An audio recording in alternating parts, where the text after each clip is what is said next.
잠시 후 옆에 있던 바구니로 불이 옮겨 붙습니다. 불길이 점점 커지고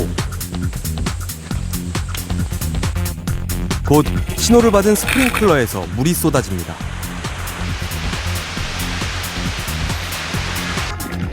다른 가구나 옆에 있던 마네킹에도 전혀 불이 옮겨지지 않았습니다.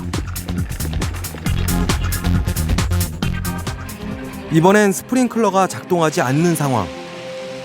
예상했던 것처럼 불이 방 전체로 옮겨붙기 시작합니다.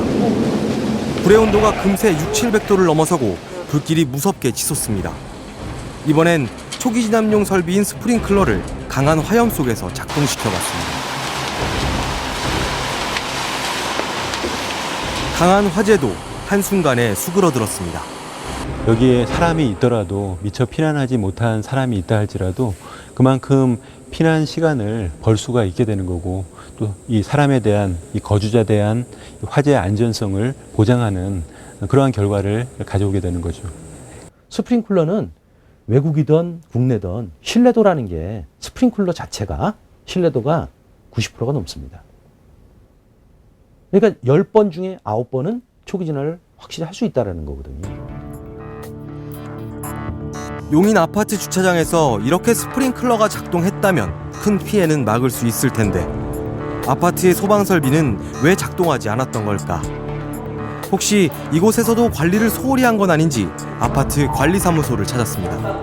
거기에 뭐가 감지가 됐었나요? 뭐 울리긴 했었는데. 감지를 할 수 있는 기판이 있는데 그 기판이 화재나 충격에 의해서 타는 바람에 전혀 뭐 아까 방송도 안 됐고 스프링클러도 터지지 않았고 하는 문제가 생겼었던 거죠.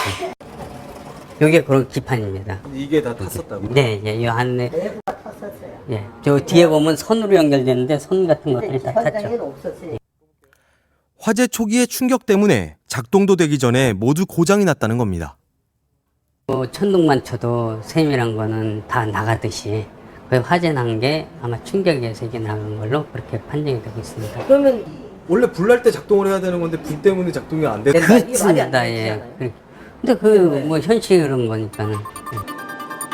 그런데 놀라운 사실은 불이 나기 2주 전 이 아파트가 전문 업체를 통해 소방 점검을 받았다는 것 때문에 관리소 입장에선 억울하다는 겁니다.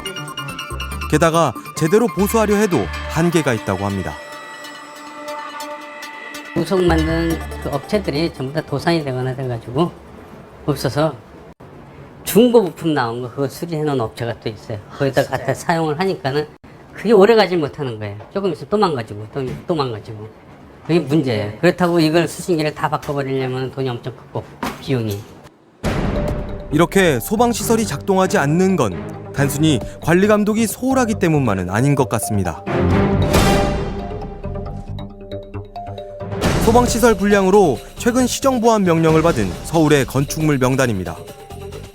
이 가운데에는 전철역사와 백화점, 학교와 병원까지 포함되어 있습니다. 그런데 이 명단은 재작년 이후 완공된 건물만을 대상으로 작성된 것입니다. 그러니까 놀랍게도 완공 1~2년 만에 소방시설에 문제가 생겼다는 겁니다. 1~2년밖에 안 된 신축 건축물에서도 이렇게 지적을 받았다는 것은 공사를 할 때 우수 품질을 쓰지 않고 저급자재 등을 써서 품질이 낮아졌기 때문에 1~2년 안에 정상적으로 작동되지 않은 사례로 볼 수가 있습니다. 한 소방공사업자를 만나봤습니다.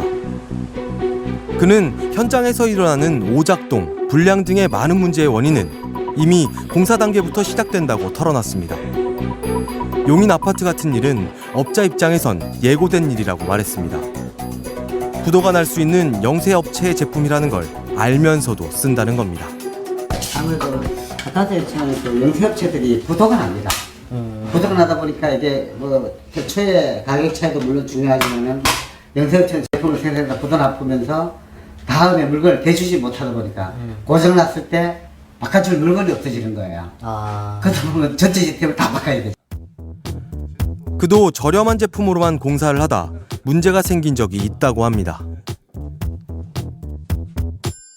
한 10년 전에 그 싼 물건을 그 공장에다 이렇게 설치해 준 적이 있어요, 감지기가. 근데 이게 온 동작이 다 난 거예요.